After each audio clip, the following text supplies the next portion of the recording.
Congratulations, you've qualified for the Baseball Canada National Championships.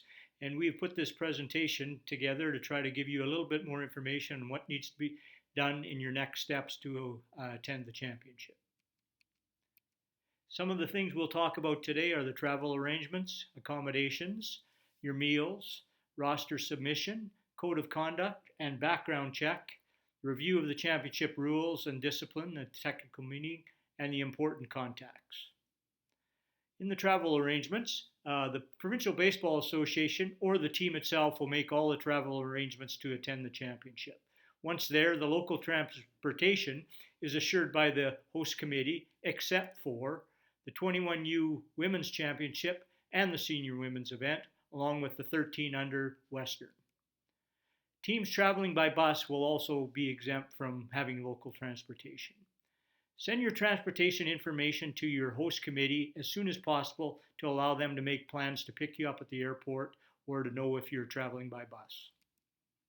The accommodations for the national championships, each championship will have 7 rooms allocated per team, with the exception of the 21U women's event and the women's senior event.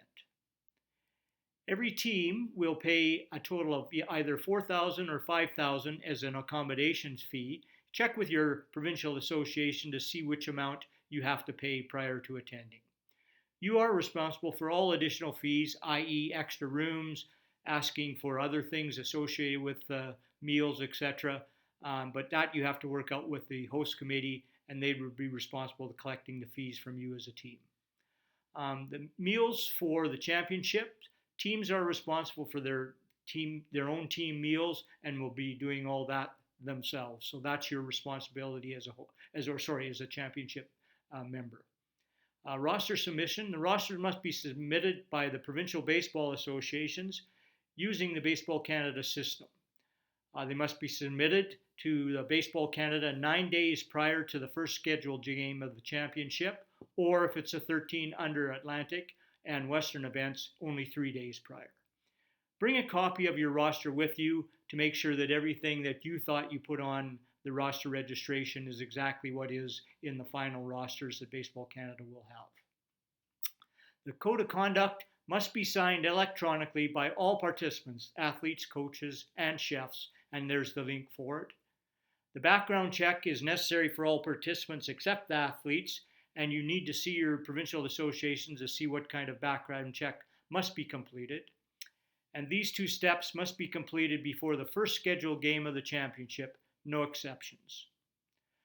Rules review, you'll see on the PowerPoint presentation, there's a link for the Canadian Championship rules, there's a link for the Canadian content rules of baseball, and there's also a link for the participant guide on the code of conduct and the expectations. You can also visit the Baseball Canada microsites for the Canadian Championships. Each one has their own microsite. And if you're sending out social media or pictures, please use the hashtag BCANNats19. Thank you and have a great championship.